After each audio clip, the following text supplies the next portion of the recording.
Walang perpektong panahon para magsimula. Kung hihintayin mo ang tamang pagkakataon, baka mawala ito nang hindi mo namalaya. Mas mabuti nang magsimula ngayon kaysa magsisi sa huli. Ang bawat maliit na hakbang ay isang progreso. Kahit mabagal, basta hindi ka titigil, sigurado makarating ka rin sa pangarap mo. Sapagkat sabi nga sa Pilipos 4:13, ang lahat ng ito'y magagawa ko dahil sa lakas na kalooban sa akin ni Kristo. So ibig sabihin, anuman ang harapin mo, kaya mo lampasan.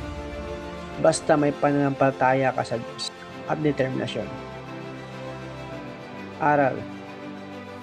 Hindi mo kailangan maging handa bago magsimula.